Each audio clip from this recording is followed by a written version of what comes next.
Chris में मेरे प्रिय भाइयों और बहनों, आज कलीसिया सामान्य वर्ष का 24वां रविवार मना रही है और आज के दिन धर्म ग्रंथ के पाठों पर हम लोग मनन चिंतन करेंगे।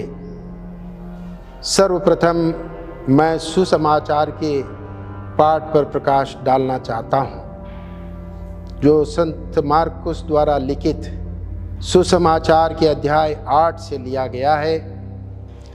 और संत मार्कुस के सुसमाचार में प्रभु यीशु कैसरिया फिलिपी पहुंचते हैं। वहाँ पर शिष्यों से 2 सवाल पूछते हैं। हम में से हर एक व्यक्ति की एक पहचान होती है। सर्वप्रथम हमारी पहचान है नाम। हर एक व्यक्ति का अपना नाम होता है। फिर पिता का नाम भी उसके नाम से जोड़ा जाता है और फिर गांव का नाम भी उसके पहचान से जोड़ा जाता है। फिर इसके बाद अगली पहचान है हमारी पेशा। हो सकता है पेशे से हम डॉक्टर हों, इंजीनियर हों, टीचर हों, पुरोहित हों, समाज सेवी हों या नेता हो। ये भी हमारी एक पहचान है और इससे भी गहरी हमारी पहचान होती है हमारे भले कार्य। हमारे भले कार्यों के द्वारा भी लोग हमें जानते और पहचानते हैं और हमारी दिली इच्छा यही है कि लोग हमें सही से पहचाने। जीवन में निराशा तब आती है जब हम सोचते हैं कि लोग हमें नहीं समझे हैं, ठीक से नहीं पहचाने हैं, तो हमारे जीवन में निराशा आ जाती है। जैसे पति पत्नी एक दूसरे को नहीं समझते हैं तो वैवाहिक जीवन दुखद हो जाता है। तो इसलिए पति पत्नी को एक दूसरे को समझना और ठीक से पहचानना ज़रूरी है। उसी प्रकार बच्चों को माता पिता को समझना है, उनके त्याग उनके परिश्रम को समझना है। माता पिता यही चाहते हैं कि बच्चे हमारा परिश्रम हमारे त्याग को पहचाने। वैसे ही बच्चे भी सोचते हैं कि माता पिता हमारी भावनाओं को समझें। शिक्षक चाहते हैं कि जो पाठ वो बच्चों को सिखाते हैं बच्चे ठीक से समझें, इसलिए उनकी परीक्षा भी ली जाती है। तो सब लोग चाहते हैं कि वे पहचाने जाएं और ठीक से पहचाने जाएं। यही हम हर एक व्यक्ति की एक मनोकामना है, एक इच्छा है। और आज के सुसमाचार में हम देखते हैं प्रभु भी अपने बारे में जानना चाहते थे, अपने बारे में थोड़ा सा मूल्यांकन करना चाहते हैं। इसलिए शिष्यों से सवाल पूछते हैं, 2 सवाल पूछते हैं। पहला सवाल, लोग क्या कहते हैं कि मैं कौन हूं? क्योंकि प्रभु यीशु ने प्रत्यक्ष प्रेरिताई प्रारंभ की लगभग 2 साल हो चुके थे। शिष्यों ने उनकी शिक्षाओं को सुना, उनके द्वारा किए गए चमत्कार और चिन्हों को देखा। तो अब प्रभु यीशु जानना चाहते हैं कि क्या लोगों ने उन्हें ठीक से पहचाना था।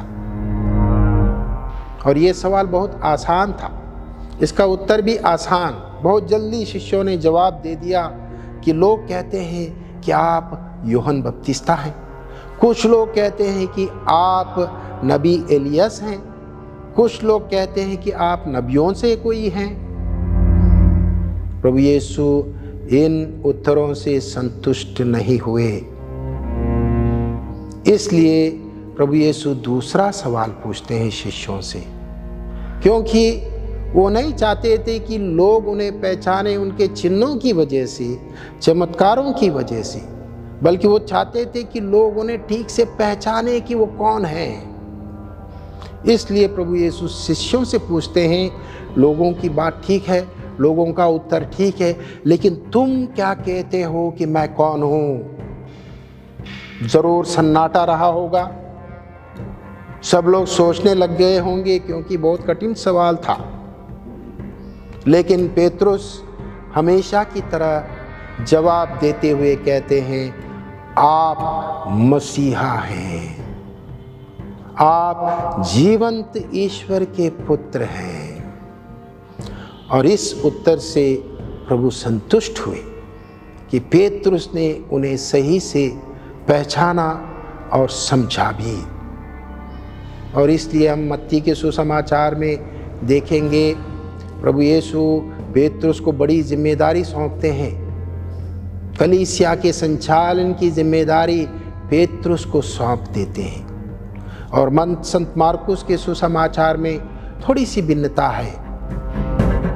प्रभु यीशु उससे खुश हो जाते हैं पेतरुस के उत्तर से।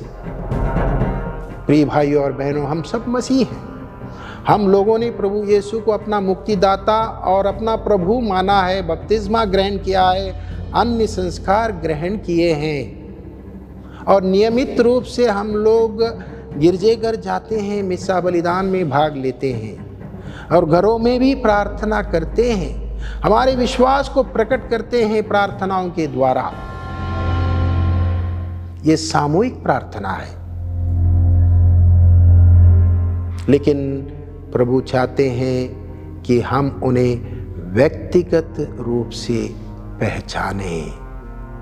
प्रभु आज के दिन हम सबों से नाम लेकर सवाल पूछते हैं कि लोग क्या कहते हैं कि मैं कौन हूँ?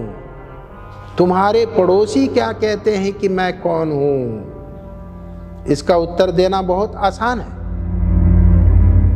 हमारे पड़ोसी कुछ कहते हैं कि आप विभिन्न अवतारों में, ईश्वर के अवतारों में एक अवतार हैं, और कुछ पड़ोसी कहते हैं आप एक नबी हैं, पैगंबर हैं, और कुछ पड़ोसी कहते हैं कि आप एक बुद्धिजीवी हैं। फिर दूसरा सवाल प्रभु यीशु हमसे पूछते हैं, व्यक्तिगत सवाल प्रभु हमसे पूछते हैं कि तुम क्या कहते हो कि मैं कौन हूं? इसका उत्तर कठिन है। हमें इसका उत्तर देने के लिए प्रभु का व्यक्तिगत रूप से अनुभव करना आवश्यक है, बहुत ज़रूरी है। प्रभु को समझना बहुत ज़रूरी है।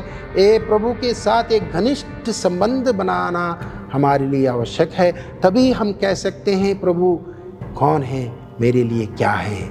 जिस प्रकार से पेतरुस ने पहचाना और सही उत्तर दिया, क्योंकि पेतरुस ने प्रभु का अनुभव किया, व्यक्तिगत अनुभव किया।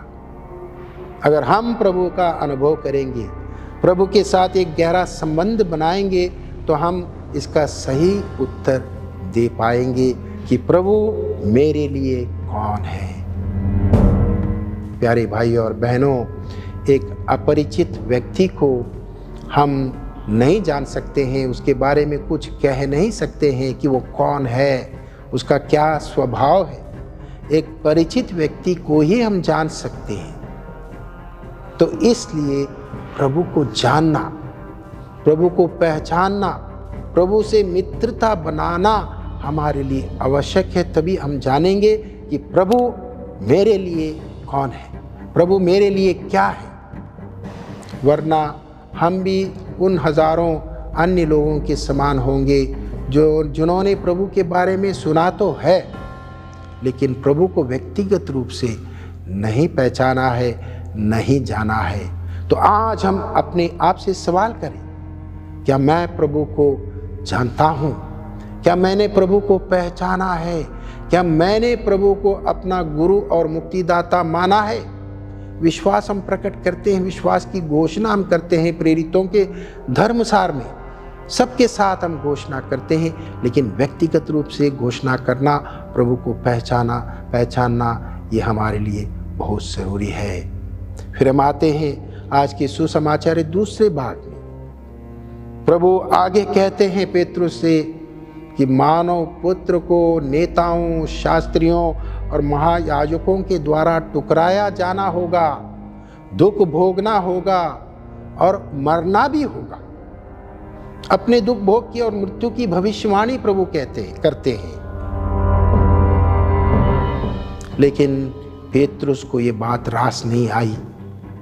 पेतरुस चुपके से प्रभु को अलग ले जाकर समझाते हैं लेकिन प्रभु यीशु पेतरुस को डांटते हैं, डांटते हुए कठोर शब्द का प्रयोग करते हैं, हट जाओ शैतान।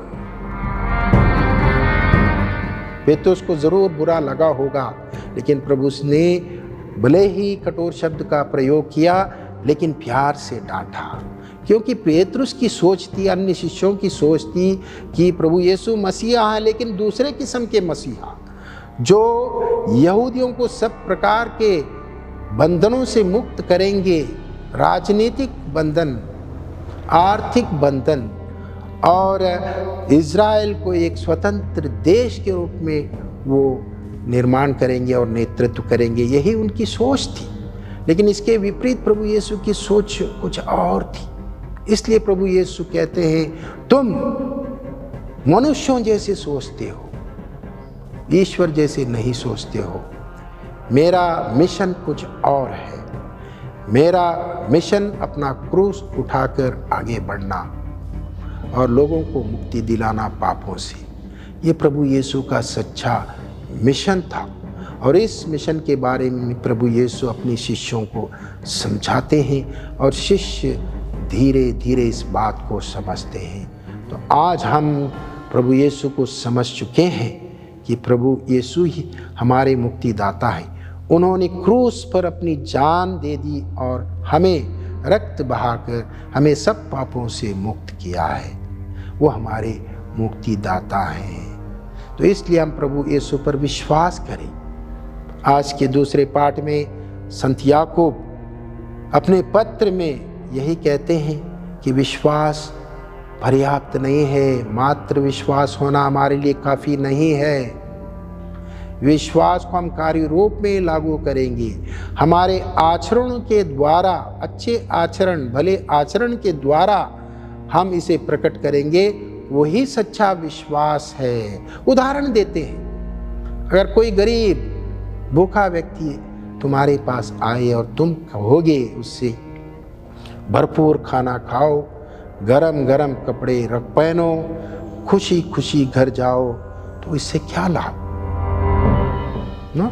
विश्वास के बगैर हमारा कार्यों के बगैर हमारा विश्वास व्यर्थ है। जिस प्रकार शरीर में आत्मा होती है, आत्मा के बगैर शरीर निर्जीव है। आत्मा और शरीर दोनों मिलकर हम जीवित रहते हैं। वैसे ही विश्वास और भले कार्य हमारे लिए बहुत ज़रूरी है। दोनों में तालमेल होना है, तभी हमारा जीवन सार्थक होगा, सफल होगा, हमारा विश्वास सच्चा विश्वास होगा। इसलिए मेरे प्रिय भाइयों और बहनों, आज के दिन हम दृढ़ संकल्प करें। प्रभु हमें चुनौती देते हैं आगे बढ़ने के लिए, हिम्मत के साथ क्रूस उठाकर आगे बढ़ने के लिए। प्रभु की चुनौती को हम स्वीकार करें, प्रभु को पहचाने, प्रभु से अच्छी मित्रता बनाए, घनिष्ठ संबंध बनाए रखें। घनिष्ठ संबंध हम बनाए प्रभु से, ताकि हमारा जीवन सफल हो, हम सच्चे ख्रीस्ती बन सकें। प्रिय भाई और बहनों, जिस प्रकार पेतरुस ने वो विश्वास की घोषणा की, आप मसीह हैं, जीवंत ईश्वर के पुत्र हैं, वैसे हम भी प्रभु यीशु को ठीक से पहचानें और घोषणा करें कि प्रभु ही मेरा मुक्तिदाता है, प्रभु ही मेरा गुरु है, प्रभु ही मेरा प्रभु है। धन्यवाद।